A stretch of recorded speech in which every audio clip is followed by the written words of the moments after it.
Hello दोस्तों, Intellecto.in के इस यूट्यूब प्लेटफॉर्म पर आपका स्वागत है।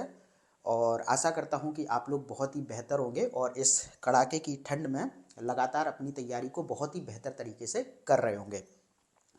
तो पिछले लेक्चर में हम लोगों ने भारत के भूगोल के सिलेबस को बहुत ही अच्छी तरीके से डिस्कस किया था और उसके अंतर्गत देखा था कि कौन कौन से टॉपिक आपको पढ़ने हैं, ठीक है, और किस प्रकार से हम यहाँ पर भारत के भूगोल को स्टार्ट करने वाले हैं।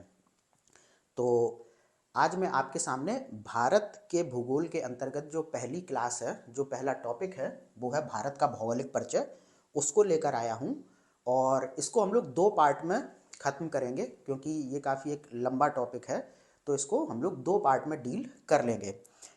तो भारत के भौगोलिक परिचय को स्टार्ट करने से पहले मैं आपको एक ज़रूरी जानकारी देना चाहता हूँ कि आप सभी लोग जहाँ पर आपकी स्टडी टेबल है वहाँ पर भारत और विश्व के मैप को ज़रूर लगाइए ताकि भूगोल पर आपकी जो पकड़ है वो बहुत ही व्यवहारिक रूप से हो सके, चीज़ों को आप बहुत ही व्यवहारिक तरीके से समझ सकें।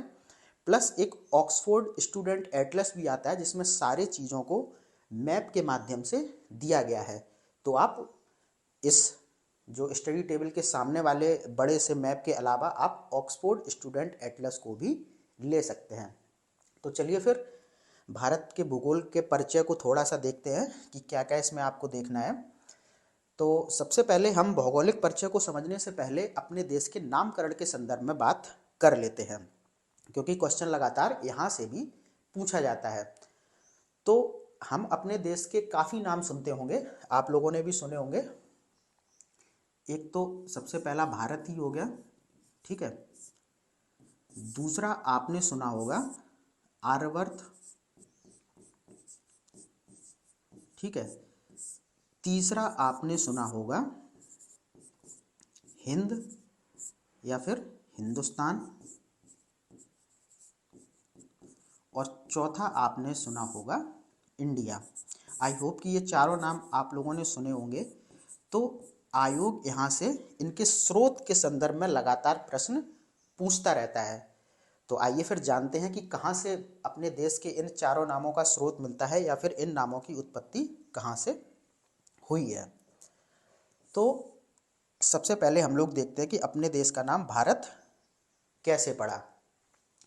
तो भारत नाम को लेके दो जगहों पर इसका संदर्भ मिलता है। एक मिलता है कहाँ पर, ऋग्वैदिक काल में, ठीक है, और दूसरा आपका मिलता है वायु पुराण में। तो ऋग्वैदिक काल में क्या था, एक प्रमुख जन यानी कि क्या था, कबीला जिसका नाम था भरत। तो ऐसा माना जाता है कि इस ऋग्वैदिक कालीन जन भरत के नाम पर ही अपना देश का जो नाम है वो भारत पड़ा। और अगर हम लोग वायु पुराण के स्रोत को देखेंगे तो यहाँ पर एक दुष्यंत और शकुंतला थी, इनके पुत्र का नाम भी भरत था। तो बहुत से लोगों का मानना है कि अपने देश का नाम जो भारत पड़ा है वो इसी वायु पुराण के संदर्भ में जो भरत का उल्लेख है उसी के अनुरूप आया है। तो ये दो स्रोत थे। एक क्वेश्चन यहाँ से आपसे और पूछा जाता है, जो कि पूछा जाता है कि ये जो भारत शब्द है इसका सर्वप्रथम उल्लेख कहाँ पर आया है। तो आपको हमेशा उत्तर देना है कि भारत का जो सर्वप्रथम उल्लेख आया है वो पुराणों के अंतर्गत ही आया है, ठीक है। इसके बाद हम लोग चर्चा करते हैं कि भारत का नाम आर्यवर्त कैसे पड़ा, ठीक है। तो आप सभी को पता होगा वैदिक काल में भारत में कौन निवास करते थे, आर्य। और आर्यों के निवास स्थल होने के कारण ही अपने एक देश का नाम आर्यवर्त भी पड़ा है। तो यहाँ पर आर्यों के निवास करने के कारण अपने देश का नाम आर्यवर्त भी पड़ा है। अब यहाँ पर जो अपने देश का तीसरा नाम मिलता है वो है हिंद अथवा हिंदुस्तान। तो ये जो नाम दिया गया था ये किसके द्वारा दिया गया था, जो मध्यकालीन लेखक थे और ये कौन से लेखक थे? जो मुस्लिम शासकों के साथ भारत आए थे। आपने देखा होगा जब आप मध्यकालीन इतिहास पढ़ेंगे तो बहुत से मुस्लिम शासकों ने यहाँ पर भारत में आक्रमण किया आके, तो उन्हीं के साथ कुछ मध्यकालीन लेखक या फिर इनको इतिहासकार कहें जो फारसी और अरबी भाषा का प्रयोग करते थे। तो इन लोगों ने सर्वप्रथम अपने देश को यानी कि भारत को हिंद अथवा हिंदुस्तान कह के पुकारा। और उसके पीछे का कारण ये था कि जब ये मध्यकालीन लेखक सिंधु घाटी में आए तो ये सिंधु को, जो सिंधु नदी थी उसको ये हिंदू उच्चारित करते थे। क्यों करते थे उच्चारित? क्योंकि ये जो मध्यकालीन लेखक थे इनकी जो भाषा थी फारसी या फिर अरबी, उसमें ये सा को हा उच्चारित करते थे, इसीलिए सिंधु का बिगड़ा हुआ रूप हिंदू हुआ। और इन लेखकों या फिर इतिहासकारों ने यहाँ के लोगों को हिंदू कहा और इस पूरे स्थान को इन लोगों ने हिंदुस्तान कहा। तो ये कहानी थी हिंद अथवा हिंदुस्तान नाम पढ़ने की। उसके बाद हम लोग चर्चा करते हैं कि अपने एक देश का नाम इंडिया भी है, तो वो क्यों है। ठीक है, तो इंडिया जो नाम है वो दिया गया था यूनानियों द्वारा। ठीक है, और इस इंडिया शब्द की उत्पत्ति मानी जाती है इंडोई से। और कहीं ना कहीं ये इंडोई, इंडस, आप ये जब सिंधु नदी का एक नाम देखेंगे तो इसको इंडस भी कहा जाता है। जब आप सिंधु घाटी सभ्यता पढ़ेंगे तो उसे इंडस वैली सिविलाइजेशन भी कहा जाता है। तो हो सकता है कि यूनानियों ने इंडस के बिगड़े स्वरूप को ही इंडोई कहा हो और उसी से अपने देश का नाम फिर बाद में जाके इंडिया पड़ा है।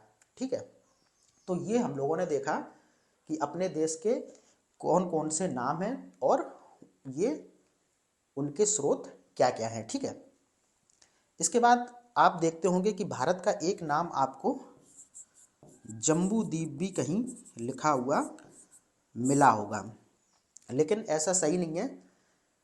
कि बहुत बार वैसे बहुत जगह लिख दिया जाता है, लेकिन जम्बू द्वीप एक बहुत बड़ा क्षेत्र था। जब आप जम्बू द्वीप का नक्शा देखेंगे, ये नक्शा दिया गया है विष्णु पुराण में। ठीक है, ये नक्शा आपको विष्णु पुराण में देखने के लिए मिल जाएगा जम्बू द्वीप का। उसमें आप देखेंगे ये एक बहुत बड़ा क्षेत्र था और भारत जस्ट उसका एक पार्ट था। ठीक है, और कहीं अगर हम देखें कि ये जम्बू द्वीप, इस पूरे जो द्वीप का नाम क्यों पड़ा, तो कहा जाता है कि इस पूरे द्वीप पर जामुन के वृक्षों की बहुत ज़्यादा अधिकता थी। जम्बू आप देख ही रहे होंगे, जम्बू का आप जब तद्भव देखेंगे तो क्या होता है, जामुन। अभी आप आर ओ की तैयारी कर ही रहे होंगे और उसमें आप तत्व तत्सम पढ़ते होंगे, तो आपको पता चलेगा कि जामुन का जो तत्सम होता है वो जम्बू होता है। और बहुत से लोगों का यही मानना है, विशेषज्ञों का, कि इस पूरे द्वीप पर जामुन के वृक्षों की बहुत ज़्यादा अधिकता के चलते इस द्वीप का नाम जम्बू द्वीप पड़ा और भारत इसका एक पार्ट है, ना कि संपूर्ण भारत ही जम्बू द्वीप है। ठीक है, तो ये तो हम लोगों ने बात को समझा कि भारत के क्या क्या नाम थे। अब थोड़ा सा यहाँ पर देख लेते हैं कि क्वेश्चंस का पैटर्न क्या बन सकता है। जैसा कि मैंने आपको पिछले लेक्चर में बताया था कि जब भी कोई टॉपिक के अंतर्गत सब टॉपिक भी खत्म होगा तो हम लोग वहीं पर डिसाइड कर लेंगे कि यहाँ से किस किस तरीके के प्रश्न बन सकते हैं।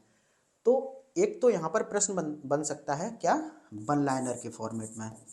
ठीक है, कैसे बन सकता है, वन लाइनर के फॉर्मेट में, यानी कि आपसे डायरेक्ट पूछ लिया जाएगा कि किसने भारत को हिंदुस्तान कहा। ठीक है, या फिर आर्यवर्त भारत का नाम कैसे पड़ा, 4 विकल्प आपको दे देगा। या फिर भारत को इंडिया किसने कहा सर्वप्रथम, ये सारी चीज़ें। या फिर भारत शब्द का सर्वप्रथम उल्लेख कहाँ पर आया, ये सारी चीज़ें आपसे वन लाइनर फॉर्मेट में पूछ सकता है। दूसरा क्या हो सकता है, दूसरा आ सकता है आपसे सुमेलित करने के लिए। ठीक है, दूसरा आपसे सुमेलित करने के लिए आ सकता है। एक तरफ भारत के चारों नाम दे देगा और दूसरी तरफ उनके उत्पत्ति के स्रोत दे देगा और आपको मिलाना होगा। ठीक है, तीसरा क्या कर सकता है यहाँ पर आयोग, वो सही गलत युग्म आपको पहचानने के लिए दे सकता है। ये क्वेश्चन कैसे फॉर्म होगा कि एक तरफ तो ये स्रोत दे देगा और दूसरी तरफ वहाँ पर युग्म बना देगा और कहीं भी कुछ गलत कर देगा। जैसे हिंदुस्तान को हो सकता है वो यूनान कर दे यहाँ पर और आप लोग कंफ्यूज हो जाएं। तो आपको लगातार कंफ्यूज नहीं होना है, आप तुरंत उसको पकड़ लेंगे। तो 3 तरीके के प्रश्न यहाँ से बन सकते हैं और ये मैक्सिमम है, इससे ज़्यादा प्रश्न यहाँ से नहीं पूछे जा सकते हैं। ठीक है, तो ये हम लोगों ने भारत के नामकरण के संदर्भ में थोड़ा सा देखा। इसके बाद हम लोग देखेंगे कि ग्लोब पर भारत की स्थिति क्या है। तो ये आपके सामने ग्लोब है, इसको बहुत ही अच्छी तरीके से देखिए। तो ये क्या है आप सभी को पता होगा, ये अक्षांश रेखा है। और कौन सी अक्षांश रेखा है? 0 डिग्री अक्षांश रेखा। ठीक है, अभी आप लोगों को अगर अक्षांश और देशांतर के बारे में नहीं पता है तो कोई टेंशन लेने वाली बात नहीं है। जब विश्व भूगोल को हम लोग स्टार्ट करेंगे तो बहुत ही अच्छी तरीके से समझेंगे कि अक्षांश रेखाएं क्या होती हैं, देशांतर रेखाएं क्या होती हैं, और इनके संदर्भ में जो भी अवधारणाएं हैं उनकी हम लोग विस्तार पूर्वक चर्चा करेंगे। तो ये अभी आप मान के चलिए, ग्लोब पर जो इस तरीके की रेखाएं होती हैं उनको बोलते हैं अक्षांश रेखाएं, और जो ये रेखाएं आपको दिख रही हैं ऐसे करके, इनको बोलते हैं देशांतर रेखा। तो पृथ्वी को 2 बराबर भागों में जो रेखा विभाजित करती है वो है 0 डिग्री अक्षांश रेखा। और आप सबको पता होगा ये उत्तर हो गया आपका, ठीक है, ये क्या हो गया? दक्षिण। ये हो गया आपका पश्चिम, और ये क्या हो गया आपका? पूर्व। तो इस 0 डिग्री अक्षांश रेखा ने पृथ्वी को 2 बराबर भागों में विभाजित कर दिया है। तो ये क्या हो गया? उत्तरी गोलार्ध,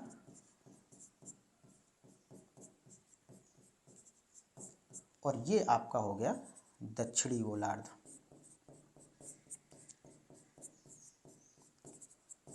अब ये गोलार्ध शब्द को लेके आपको कंफ्यूज नहीं होना है। देखिए, पृथ्वी गोल है, वैसे गोल तो नहीं है, जियोड के फॉर्म में है, लेकिन हम लोगों ने माना है कि चलो पृथ्वी गोल है। और गोलार्ध का मतलब क्या होगा? गोला प्लस अर्ध। तो पृथ्वी का आधा, यानी कि एक गोले का आधा क्या हो गया? गोलार्ध। तो यहीं से ये शब्द आया है। और अब हम देखेंगे कि ये जो 0 डिग्री अक्षांश रेखा है इसने पृथ्वी को 2 बराबर भागों में विभाजित कर दिया है। ऊपर वाले भाग को हम बोलेंगे उत्तरी गोलार्ध और नीचे वाले भाग को बोलेंगे हम दक्षिणी गोलार्ध। इसके बाद ये है आपकी 0 डिग्री देशांतर रेखा। ठीक है, ये क्या है? 0 डिग्री देशांतर। तो इसने भी पृथ्वी को 2 भागों में विभाजित किया है। एक हो गया आपका पश्चिमी गोलार्ध, और ये हो गया आपका पूर्वी गोलार्ध। ठीक है, तो ये आपने ग्लोब को समझा। अब यहाँ पर देखते हैं कि इस संपूर्ण ग्लोब पर भारत की स्थिति क्या है। तो ये आपका अपना देश है, यानी कि हम सबका अपना प्यारा भारत। तो यहाँ पर देखिए स्थिति, अगर आपसे पूछा जाए कि अक्षांशीय दृष्टि से भारत किस गोलार्ध में पड़ता है, तो अक्षांशीय दृष्टि से आप देखेंगे भारत पड़ता है उत्तरी गोलार्ध में। और अगर देशांतरीय दृष्टि से पूछा जाए तो भारत कहाँ पड़ता है? पूर्वी गोलार्ध में। ठीक है, तो संपूर्ण ग्लोब पर भारत की स्थिति क्या हो गई? उत्तर पूर्वी गोलार्ध। ठीक है, संपूर्ण ग्लोब पर भारत की स्थिति उत्तर पूर्वी गोलार्ध में है। ये क्या हो गया? उत्तर और पूर्वी। ठीक है, अगर आपको दिशाओं का ज्ञान भी नहीं होगा तो विश्व भूगोल के अंतर्गत हम लोग थोड़ा सा उसे भी चर्चा कर लेंगे, लेकिन खैर ये कोई बहुत बड़ा टॉपिक नहीं है। आप लोग इतने बड़े एग्जाम्स की तैयारी कर रहे होंगे तो कहीं ना कहीं आपने इन चीज़ों के विषय में पहले से पढ़ रखा होगा, और अगर नहीं पढ़ रखा है तो फिर भी मैं आपको बहुत सारी चीज़ें साथ के साथ बताता चलूँगा। तो संपूर्ण ग्लोब पर हम लोगों ने भारत की स्थिति को देखा। ये कहाँ पर है? उत्तर पूर्वी गोलार्ध में। अक्षांशीय दृष्टि से उत्तरी गोलार्ध में, देशांतरीय दृष्टि से पूर्वी गोलार्ध में, और संपूर्ण ग्लोब पर कहाँ पर है? उत्तर पूर्वी गोलार्ध में भारत अवस्थित है। उसके बाद थोड़ा सा हम भारत का अक्षांशीय विस्तार देखते हैं। जैसा कि मैंने आपको पहले बताया कि ये सारी क्या है? अक्षांश रेखाएं। ठीक है, तो भारत के अक्षांशीय विस्तार को देखें तो ये यहाँ पर कहीं है 8 डिग्री 4 मिनट, और ये कहाँ तक जाता है 37 डिग्री 6 मिनट तक, और कहाँ पर है उत्तर में। तो भारत का अक्षांशीय विस्तार हम देखें तो 8 डिग्री 4 मिनट उत्तर से और 37 डिग्री 6 मिनट उत्तर तक है, ठीक है। उसके बाद अगर हम लोग भारत के देशांतरीय विस्तार को देखें तो ये यहाँ पे स्टार्ट होता है 68 डिग्री 7 मिनट पूर्व से 97 डिग्री 25 मिनट पूर्व तक। अब ये ज़रूर आप लोग समझ लीजिए कि 8 डिग्री 4 मिनट, जैसे हम लोग अक्षांशीय दृष्टि से अगर भारत का विस्तार देखते हैं तो कहाँ से शुरू होता है 8 डिग्री 4 मिनट से 37 डिग्री 6 मिनट, 37 डिग्री 6 मिनट तक, और कहाँ पर उत्तरी में, क्योंकि ये उत्तर गोलार्ध में है। और जब देशांतरीय दृष्टि से देखेंगे तो 68 डिग्री 7 मिनट पूर्व से 97 डिग्री 25 मिनट पूर्व तक, ठीक है। बहुत बार क्वेश्चंस में क्या होता है कि यहाँ उत्तर की जगह दक्षिण कर देता है, या फिर देशांतरीय दृष्टि से जब क्वेश्चन पूछा जाएगा तो वहाँ पूर्व की जगह पश्चिम कर देता है। लेकिन मैंने आपको ग्लोब पर भारत की स्थिति को बहुत ही अच्छी तरीके से समझा दिया है, तो आप इसको कभी भूलेंगे नहीं। देखिए, यही चीज़ होती है कि जब अगर हम बहुत ही अच्छी तरीके से चीज़ों को समझ के पढ़ेंगे तो कभी भी हम भूलेंगे नहीं। चाहे भले ही हम थोड़ा सा रिवीजन कम कर पाएँ, लेकिन अगर हमें चीज़ों की बहुत ही अच्छी तरीके से व्यवहारिक समझ है तो हम अपना क्वेश्चन वहाँ पर कैसे भी करके चले आएंगे, और आयोग हमें चाहे जितना घुमाने का प्रयास करे हम वहाँ पर उसके अनुसार नहीं घूमेंगे, क्योंकि हमारा कॉन्सेप्ट होगा क्लियर। और इसीलिए मैंने आपको यहाँ पर बता दिया था स्टार्टिंग में ही कि आप मैप भी लेके आएँ और ऑक्सफोर्ड स्टूडेंट एटलस भी लेके आएँ, ताकि आप चीज़ों को व्यवहारिक तरीके से देख सकें। तो ये भारत की आपने ग्लोब पर स्थिति को देखा और भारत के अक्षांशीय और देशांतरीय विस्तार को देखा।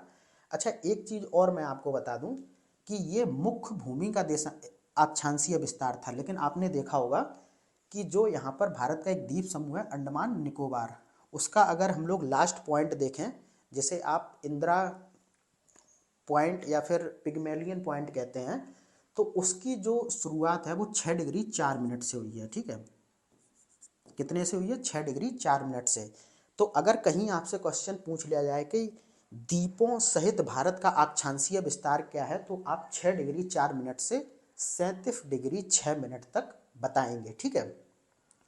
तो ये भी एक कंफ्यूजिंग पॉइंट था, वो मैंने आपको बता दिया, तो कंफ्यूज नहीं होना है। अगर मुख्य भूमि से पूछा जाए तो 8 डिग्री 4 मिनट, और अगर द्वीपों सहित पूछा जाए तो 6 डिग्री 4 मिनट से भारत के अक्षांशीय विस्तार की शुरुआत होती है। अब देख लेते हैं कि यहाँ से क्या क्या क्वेश्चन बन सकते हैं। तो एक तो क्वेश्चन वन लाइनर फॉर्मेट में यही बन सकता है कि संपूर्ण ग्लोब पर भारत की स्थिति क्या है, ठीक है।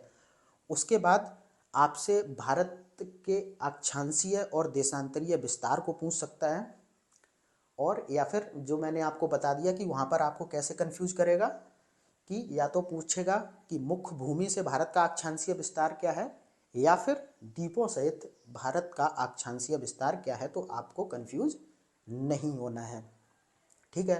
तो आपने बहुत ही अच्छी तरीके से ग्लोब पर भारत की स्थिति को समझा। अब यहाँ पर हम लोग थोड़ा सा चर्चा करते हैं भारत के विस्तार के बारे में। तो सबसे पहले आप भारत के मैप को बहुत ही अच्छी तरीके से देख लीजिए। ये अरब सागर है, ठीक है। क्या है ये? अरब सागर है। ये बंगाल की खाड़ी है, यहाँ पर कहीं श्रीलंका है, और ये भारत के पड़ोसी देश हैं। खैर, आगे हम लोग चर्चा करेंगे, लेकिन यहाँ पर जो समझाने का मतलब है, सबसे पहले हम देखते हैं कि भारत की आकृति क्या है।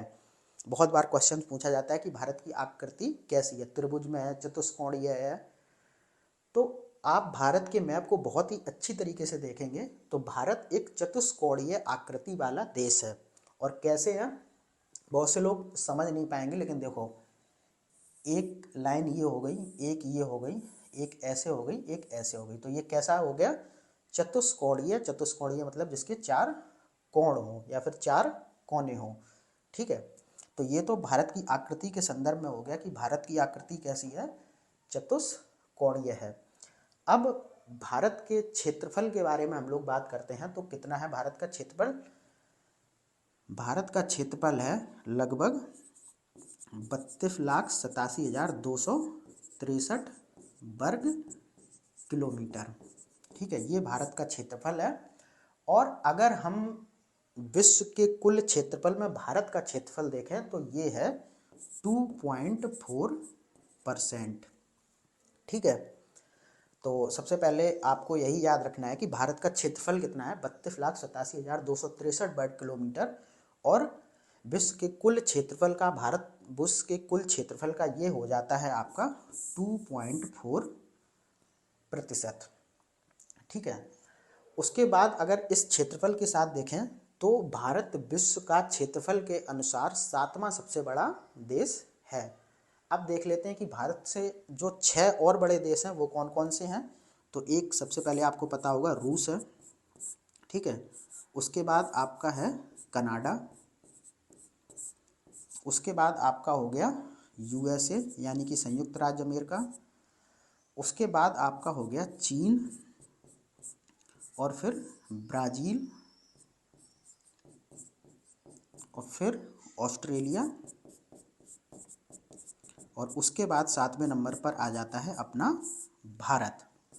तो क्षेत्रफल के हिसाब से भारत विश्व का 7वां सबसे बड़ा देश है।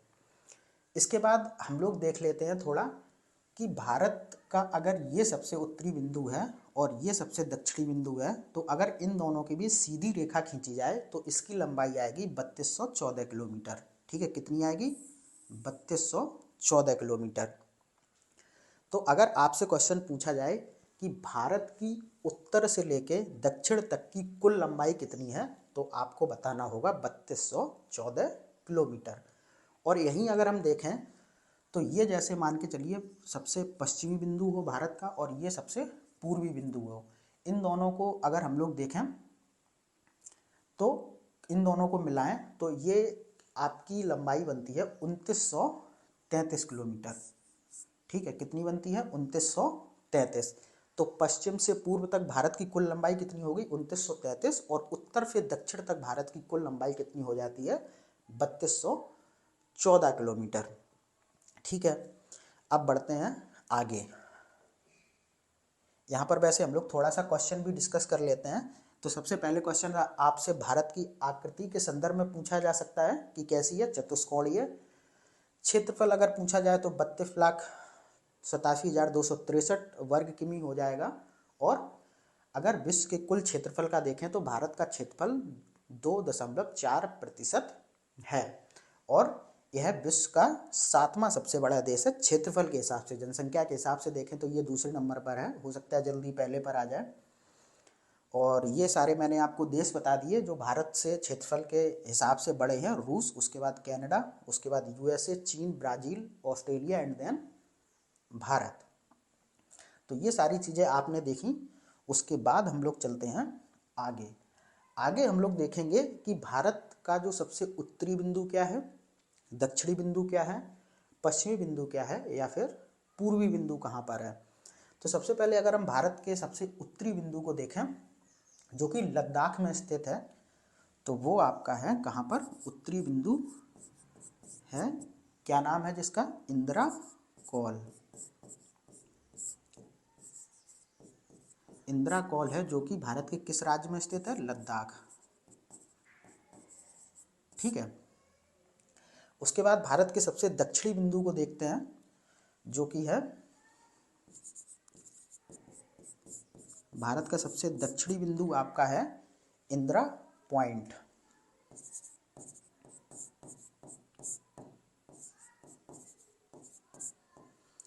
इंदिरा पॉइंट जो कि कहाँ पर है, अंडमान निकोबार द्वीप समूह में। ठीक है, कहाँ पर है, अंडमान निकोबार द्वीप समूह में। पूरा लिख देता हूँ मैं, अंडमान निकोबार में।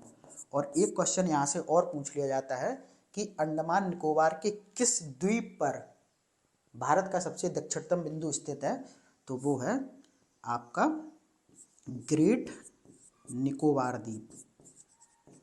कौन सा है, ग्रेट निकोबार द्वीप। अब इंदिरा पॉइंट को एक अन्य नाम से भी जाना जाता है, जिसे हम बोलते हैं पिगमेलियन पॉइंट। तो ये भी आप याद रखना, अगर कहीं पर इंदिरा पॉइंट ना देखे पिगमेलियन पॉइंट लिख देता है विकल्प में, तो आपको कंफ्यूज नहीं होना है, क्योंकि इंदिरा पॉइंट का दूसरा नाम ही पिगमेलियन पॉइंट है। अब देखिए, एक चीज़ आपको समझनी है कि ये जो आपका सबसे दक्षिणी बिंदु है, ये कहाँ पर है? अंडमान निकोबार में। तो अगर आपसे सीधा सा क्वेश्चन पूछता है कि भारत का सबसे दक्षिणी बिंदु कहाँ पर है, तो अंडमान निकोबार में हो जाएगा, और ये हो जाएगा इंदिरा पॉइंट। लेकिन अब आपसे पूछ लिया जाए कि भारत की मुख्य भूमि, यानी कि मुख्य भूमि तो ये हुई ना, ये जो आपको दिख रही है, ये तो द्वीप सहित है। अगर मुख्य भूमि का आपसे दक्षिणतम बिंदु पूछ लिया जाए, तो ये आपका हो जाएगा क्या? कन्याकुमारी। ठीक है, जैसा कि मैंने आप जब ग्लोब पर भारत की स्थिति को समझ रहे थे, तब मैंने आपको बताया था यही वो पॉइंट है जो 6 डिग्री 4 मिनट वाला है।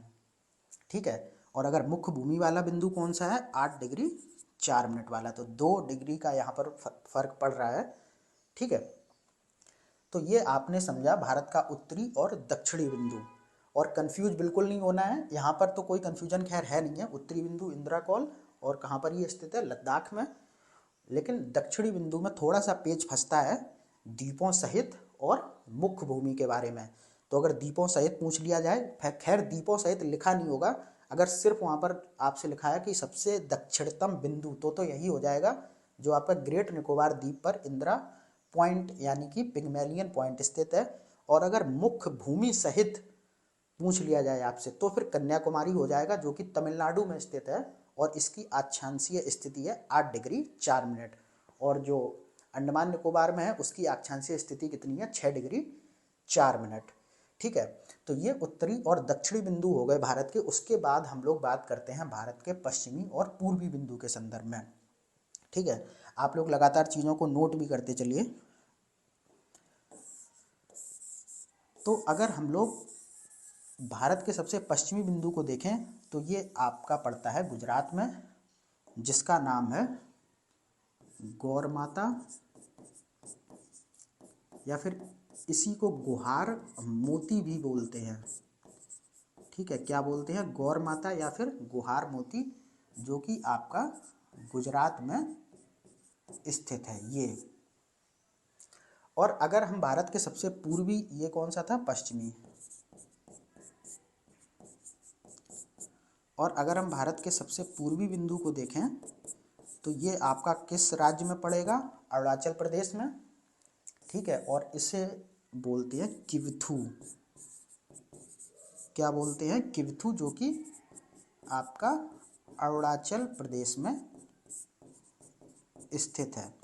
तो ये भारत के सबसे पश्चिमी और पूर्वी बिंदु हो गए। सबसे पश्चिमी बिंदु आपका गुजरात में स्थित है, जिसे गौरमाता या फिर गुहार मोती के नाम से जानते हैं। और जो सबसे पूर्वी बिंदु है वो है किबथू, जो कि अरुणाचल प्रदेश में स्थित है। और आपको इन दोनों पॉइंट के संदर्भ में भी कंफ्यूज नहीं होना है। वैसे इन तीनों में तो कोई कंफ्यूजन नहीं है, बस यहाँ पर एक पेज फंस रहा था, द्वीप और मुख्य भूमि वाला, वो मैंने आपको बहुत ही अच्छी तरीके से बता दिया। तो यहाँ से अगर हम लोग क्वेश्चन देखें तो वन लाइनर फॉर्मेट में ही बनेगा, या फिर यहाँ से भी युग्म सुमेलन, वो तो क्वेश्चन कैसे ही बन जाए, लेकिन मैं आपको ये बताता चलूँगा कि कौन कौन सी चीज़ें हैं यहाँ पर जहाँ से क्वेश्चन पूछा जा सकता है। ठीक है, तो सारी चीज़ें मैंने आपको डिस्कस कर दी, और कहीं पर भी कुछ कन्फ्यूजिंग पॉइंट होगा, जैसे कि ये वाला यहाँ पर फंस रहा था, वो भी मैंने आपको बहुत ही अच्छी तरीके से डिस्कशन कर लिया उसका हम लोगों ने। उसके बाद हम लोग बात करते हैं भारत की तट रेखा के बारे में। तो भारत की तट रेखा के बारे में बात करें, तो ये देखिए, यहाँ से गुजरात से स्टार्ट हो रही है। ठीक है,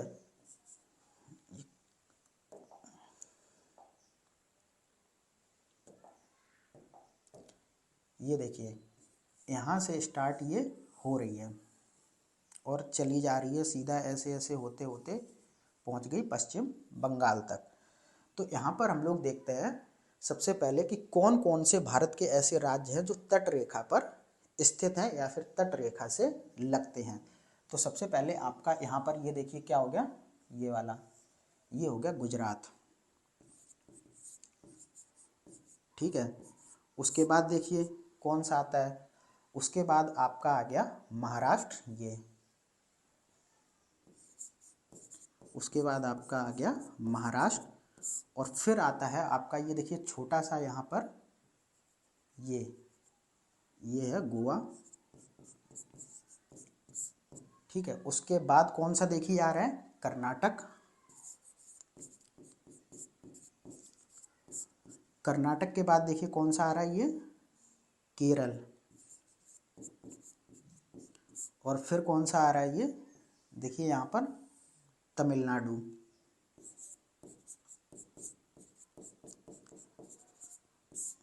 उसके बाद तमिलनाडु के बाद हम देखें तो ये हो गया आंध्र प्रदेश,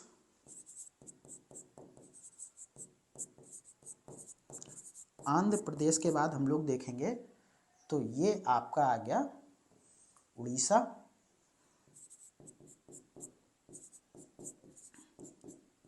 ठीक है। उड़ीसा के बाद कौन सा आ गया, ये पश्चिम बंगाल। तो इतने राज्य हैं जो भारत की समुद्री सीमा से लगते हैं, ठीक है। तो ये कुल मिलाकर पहले तो इनकी हम लोग संख्या देख लेते हैं, 1 2 3 4 5 6 7 8 9। तो यानी कि भारत के कुल 9 ऐसे राज्य हैं जो भारत की तट रेखा से लगते हैं।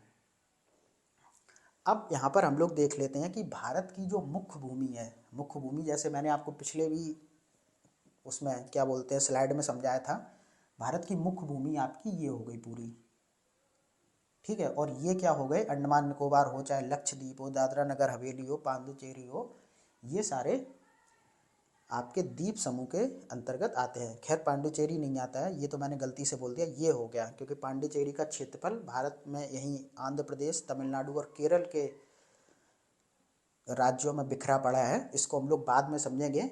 और आप लोग बिल्कुल परेशान मत होइए, आप लोगों को बहुत बार ऐसा लगता होगा कि यहाँ पर मैंने कुछ छोड़ दिया, लेकिन बहुत से आगे ऐसे टॉपिक आएंगे जिसमें सारी चीज़ें अपने आप आपके सामने पूरी तरीके से क्लियर होती चलेंगी। तो यहाँ पर हम लोग बात कर रहे थे तट रेखा पर स्थित भारत के राज्यों की, जिनकी संख्या 9 है, और ये वो राज्य हैं। आप लोग इनको बहुत ही अच्छी तरीके से नोट कर लीजिए, और अगर आप लोग मैप को बहुत अच्छी तरीके से समझ लेंगे तो हो सकता है कि इन चीज़ों को आपको नोट करने की ज़रूरत ना पड़े। खैर हम लोग अब बात करेंगे कि जो मुख्य भूमि है भारत की, तो उस पर जो ये तट रेखा स्थित है इसकी लंबाई कितनी है, तो इसकी लंबाई है आपकी 6100 किलोमीटर। कितनी है, 6100 किलोमीटर। अब यहीं पर अगर हम लोग बात कर लें कि द्वीपों सहित भारत की तट रेखा की लंबाई कितनी है, एक क्वेश्चन ये भी पूछा जाता है, तो वो है 7516 किलोमीटर। तो मुख्य भूमि की तो कितनी हो गई 6100, और द्वीपों सहित अगर हम बात करें तो ये हो गई 7516। द्वीप यानी कि जैसे इसकी ले ली, अंडमान निकोबार की ले ली, यहाँ पर देखेंगे दादरा नगर हवेली की, दमन द्वीप वगैरह की, इनकी सारे की अगर लंबाई इस मुख्य भूमि वाले में जोड़ दिया जाए तो ये टोटल हो जाता है 7516 किलोमीटर। अब देखिए और क्वेश्चन यहाँ से जो बन सकता है वो ये है कि भारत की सबसे लंबी तट रेखा वाले राज्य कौन कौन से हैं, इनके विषय में हम लोग थोड़ा सा चर्चा कर लेते हैं, ठीक है।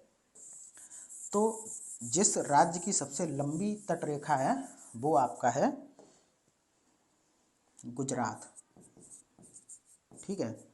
जब आप मैप को भी बहुत अच्छी तरीके से देखेंगे तो देखेंगे गुजरात की जो तट रेखा है वो सबसे लंबी है। उसके बाद आप लोग थोड़ा चेक कीजिए कि कौन इसमें दूसरे नंबर पर होगा, तो दूसरे नंबर पर आपका आता है आंध्र प्रदेश, ये देखिए, ठीक है। तो दूसरे नंबर पर कौन सा आ गया, आंध्र प्रदेश। उसके बाद अगर हम लोग एक राज्य और देखें तो वो है, यहाँ पर ज़रा ध्यान से देखिए, तो तमिलनाडु की तट रेखा भी हमें बहुत ज़्यादा लंबी दिखाई पड़ती है। तो ये फिर हो गया तीसरे नंबर पर अपना तमिलनाडु। तो ये भारत की सबसे लंबी तट रेखा वाले राज्य थे। पहले पर आपका हो गया गुजरात, उसके बाद आंध्र प्रदेश, और तीसरा तमिलनाडु। कम से कम 3 राज्य तो आपको पता ही होने चाहिए, क्योंकि बहुत बार क्वेश्चन क्रम से लगाने के लिए भी दे दिया जाता है, तो आपको इस विषय में भी मैंने जानकारी दे दी। उसके बाद देखिए कि सबसे छोटी तटरेखा वाला राज्य कौन सा होगा, तो ये ऑब्वियस सी बात है, आपको ये जो दिखाई पड़ रहा है गोवा, यहाँ पर उसकी तटरेखा सबसे छोटी होगी। ठीक है, अब यहाँ पर हम बात करें भारत की स्थलीय सीमा की लंबाई की, ये तो तटरेखा हो गई। अगर हम इसकी बात करें, ये जो ऐसे करके है, ये पूरा देखें तो इसकी जो कुल लंबाई होगी, इतने की बात कर रहा हूँ मैं, इसमें तटरेखा वाला हटा रहा हूँ, तो इसकी जो लंबाई होगी वो होगी 15,200 किलोमीटर। ठीक है, और यहीं अगर आपसे एक क्वेश्चन पूछ लिया जाए कि भारत की सीमा की कुल लंबाई कितनी है, उसमें हम स्थल को भी कर दें ऐड, उसमें हम तट को भी ऐड कर दें, तो ये आपकी हो जाएगी 15,200 तो स्थल वाली हो गई, और 7516 आपकी हो गई तटरेखा वाली जो द्वीपों सहित है, यानी कि ये संपूर्ण भारत की फिर सीमा की लंबाई आ जाएगी। तो 15,200 और ये 7516 किलोमीटर, तो ये लगभग आपका 22,716 किलोमीटर के लगभग भारत की स्थलीय और तटीय सीमा की कुल लंबाई होगी। ठीक है, तो ये सारा था भारत की तटरेखा के संदर्भ में। तटरेखा पर स्थित भारत के राज्य भी हमने देखे, उनकी संख्या भी देखी कितनी है। उसके बाद हम लोगों ने भारत के मुख्य भूमि की तटरेखा की लंबाई देखी जो कि 6100 किलोमीटर थी, और द्वीपों सहित इसकी लंबाई थी 7516। उसके बाद हम लोगों ने देखे कि किस राज्य की तटरेखा सबसे लंबी है, और उसके बाद के दो राज्य कौन से हैं वो देखा हम लोगों ने। उसके बाद सबसे छोटी तटरेखा वाला राज्य देखा जो कि गोवा था अपना, और भारत की स्थलीय सीमा की फिर हम लोगों ने लंबाई यहाँ से देखी जो कि 15,200 किलोमीटर थी। और उसके बाद हम लोगों ने देखा भारत की कुल सीमा की लंबाई, यानी कि उसमें स्थल और तट को भी मिला दिया गया, तो वो हो गई आपकी 22,716 किलोमीटर। ये सारी चीज़ें अभी तक जितना मैंने पढ़ाया वहाँ से इतनी चीज़ें पूछी जा सकती हैं। तो शायद अब स्लाइड खत्म हो गई है, तो आई होप कि आपको ये लेक्चर बहुत ही अच्छी तरीके से समझ में आया होगा। अगर कोई डाउट भी आपका बन रहा है तो आप कमेंट बॉक्स में लगातार बताते रहें, ताकि हम उसको सुलझाने का पूरा प्रयास करेंगे। और ये था भारत के भौगोलिक परिचय का फर्स्ट पार्ट। बहुत ही जल्द मैं आपके सामने सेकंड पार्ट लेके आऊँगा। तब तक आप बने रहें लगातार साथ, और चैनल को सब्सक्राइब करें। ठीक है, फिर चलिए, थैंक यू।